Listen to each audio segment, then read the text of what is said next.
যখন এই কথা বললেন, জিবরাইল আলাইহিস সালাতু ওয়াস সালাম এসে বলেন, ইয়া রাসূলুল্লাহ, ইয়া হাবিবাল্লাহ, আপনি একটু আসমানের দিকে তাকান, উপর দিকে তাকান। আল্লাহর নবী সাল্লাল্লাহু আলাইহি ওয়াসাল্লাম আসমানের দিকে ঘুরে তাকালেন। আসমানের দিকে তাকায় আল্লাহর নবী সাল্লাল্লাহু আলাইহি ওয়াসাল্লাম দেখেন যে আসমানের 8টা দরজা, অর্থাৎ জান্নাতের 8টা দরজা আল্লাহ রাব্বুল আলামিন খুলে দিয়েছে।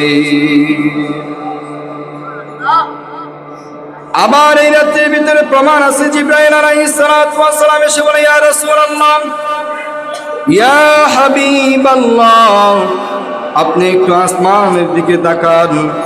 আল্লাহ নবী সাল্লাল্লাহু আলাইহি ওয়াসাল্লাম আসমানের দিকে তাকালেন। তাকানোর সাথে সাথে আল্লাহ নবী সাল্লাল্লাহু আলাইহি ওয়াসাল্লাম দেখতেছে প্রথম আসমানের দরজা খুলে দেওয়া হয়েছে এবং একজন ফেরেশতা ঘোষণা করতেছে যে আজকে এই দিনে যে রুকু অবস্থায় আছে তার জন্য ক্ষমার দোয়া করতেছে প্রথম আসমান থেকে।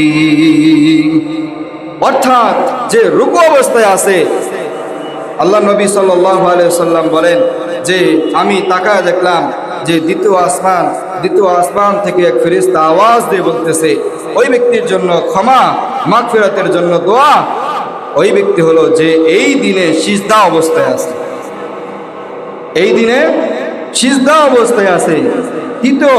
এই দিনে যে তৃতীয় আসমান থেকে ফেরেশতা আওয়াজ দিয়ে বলে যে এই দিনে যে দোয়া অবস্থায় আছে, চতুর্থ আসমান থেকে ফেরেশতা ডাক দিয়া বলে এই দিনে যে জিকির অবস্থায় আছে, পঞ্চম আসমান থেকে ডাক দিয়া বলে যে এই দিনে যে রোনাজারির মধ্যে আছে, গুনাহ মাফের জন্য আল্লাহ তাআলার কাছে ফরিয়াদ করে, ওই আল্লাহ রাব্বুল আলামিন তাকে ক্ষমা করে দেন।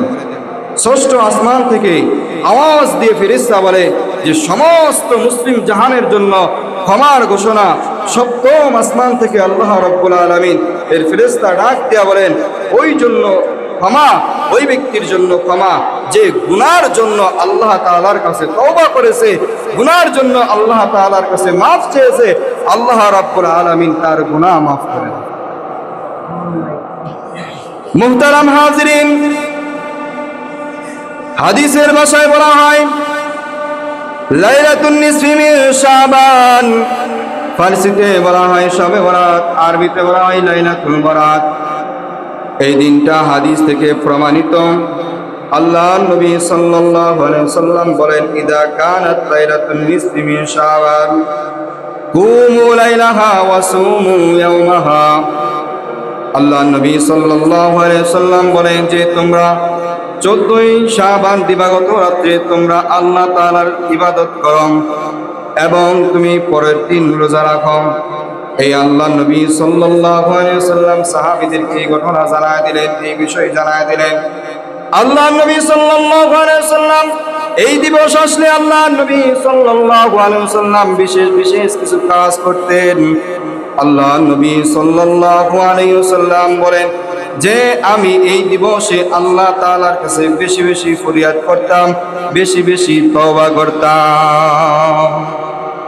এখন প্রশ্ন আসতে পারে যে রাসূল সাল্লাল্লাহু আলাইহি ওয়াসাল্লামের তো গুনাহ ছিল না, রাসূল সাল্লাল্লাহু আলাইহি ওয়াসাল্লাম কেন তওবা করলেন? রাসূল সাল্লাল্লাহু আলাইহি ওয়াসাল্লাম সহ যত পয়গম্বর, নবী, রাসূল, আরবিয়া যত পয়গম্বর দুনিয়াতে আসছেন সব পয়গম্বর বেগুনাহ মাসুম ছিলেন, তাদের কোনো গুনাহ ছিল না। উম্মতকে আল্লাহ নবী সাল্লাল্লাহু আলাইহি ওয়াসাল্লাম এই আমল শিক্ষা দেওয়ার জন্য আল্লাহ নবী সাল্লাল্লাহু আলাইহি ওয়াসাল্লাম তওবার কথা বলেছেন এবং বলেছেন হাদিসে আসে হযরত ফাতেমা রাদিয়াল্লাহু তাআলা আনহা, হযরত আয়েশা রাদিয়াল্লাহু তাআলা আনহা বলেন যে আমার পালা ছিল ওই দিন আমার পালা ছিল, রাসূলুল্লাহ সাল্লাল্লাহু আলাইহি ওয়াসাল্লাম আমার ঘরে অবস্থান করার কথা ছিল। নবী করিম সাল্লাল্লাহু আলাইহি ওয়াসাল্লাম আমার ঘরের ভিতরে আসলেন। আসার পর নবী করিম সাল্লাল্লাহু আলাইহি ওয়াসাল্লাম আমার ঘরের ভিতরে আসার পর আমরা উভয়ে শুয়ে পড়লাম। আমি ঘুমায় গেলাম, আমার মাঝরাতে ঘুম ভেঙে গেল। ঘুম ভাঙার পর আমি দেখি আমার পাশে নবী করিম সাল্লাল্লাহু আলাইহি সাল্লাম নাই। আমি ভাবলাম হয়তোবা আমি ছোট বিদায়ী, এই জন্য আল্লাহর নবী সাল্লাল্লাহু আলাইহি সাল্লাম হয়তোবা অন্য কোনো বিবির ঘরে গিয়েছেন। আয়েশা রাদিয়াল্লাহু তাআলা বর্ণনা করেন, আমার মন ক্ষণ হয়ে গেল, আমার মন খারাপ হয়ে গেল। আমি চিন্তা করলাম হয়তোবা অন্য কোনো স্ত্রীর ঘরে গেছে, অন্য কোনো স্ত্রীর ঘরে। এই জন্য সে তার বিছানা থেকে আশেপাশে প্রত্যেকটা বিবি অর্থাৎ রাসূলুল্লাহ সাল্লাল্লাহু আলাইহি সাল্লামের প্রত্যেক বিবির ঘরে খোঁজ নেওয়া, দেখে যে কোনো ঘরের ভিতরে নবী করিম সাল্লাল্লাহু আলাইহি সাল্লাম নাই। আয়েশা রাদিয়াল্লাহু তাআলা মনে মনে একটু লজ্জিত হইলেন, বলতেছে আমার কি ধারণা ছিল আর আমি কি দেখতেছি, কোথাও তো রাসূলুল্লাহ নাই, রাসূলুল্লাহকে কোথায় পাবো। হাঁটতে হাঁটতে জান্নাতুল বাকির ভিতরে হযরত আয়েশা রাদিয়াল্লাহু তাআলা চলে গেলেন। দেখেন যে আল্লাহর নবী সাল্লাল্লাহু আলাইহি ওয়াসাল্লাম দু হাত উপর দিকে উঠাইয়া, আসমানের দিকে উঠাইয়া আল্লাহর নবী সাল্লাল্লাহু আলাইহি ওয়াসাল্লাম দোয়া করতেছেন। হযরত আয়েশা রাদিয়াল্লাহু তাআলা বলেন যে আমি দৌড়ায় যাওয়ার কারণে আমি একটু হাঁপাইতেছিলাম, হাঁপানোর কারণে আমি অনেকটাই হাঁপাইতেছিলাম। আল্লাহর নবী সাল্লাল্লাহু আলাইহি ওয়াসাল্লাম দূর থেকে আমাকে দেখে ফেললেন এবং বললেন, আয়েশা তুমি এখানে। আয়েশা রাদিয়াল্লাহু তাআলা সব ঘটনা খুলে বললেন।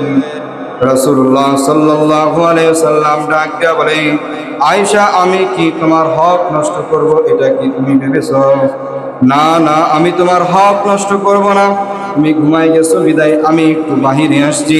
তুমি কি জানো আজকে যেই রাতটা যাইতেছে ওই রাত সম্পর্কে? ফাতেমা হযরত আয়েশা রাদিয়াল্লাহু তাআলা ডাক দিয়া বলে যে ইয়া রাসূলুল্লাহ জানি না কিসের রাত। আল্লাহর নবী সাল্লাল্লাহু আলাইহি ওয়াসাল্লাম বলেন যে আয়েশা শোনো, আজকের রাত হলো এমন একটা রাত, এই রাতের ভিতরে আল্লাহ তাআলা মানুষের ভাগ্য, মানুষের রিজিকের ফয়সালা করেন। মানুষ আগামী 1 বছরে কে কে মারা যাবে, কে কে জন্ম নেবে, আল্লাহ রাব্বুল আলামিন এর ফয়সালা করেন। এই জন্য আমি দোয়া করতেছি যে আল্লাহ রাব্বুল আলামিন যেন আমাদের হায়াতে বরকত দান করে এবং যত মানুষ দুনিয়াতে আসবে তাদের হায়াতের ভিতরে যেন বরকত দান করে।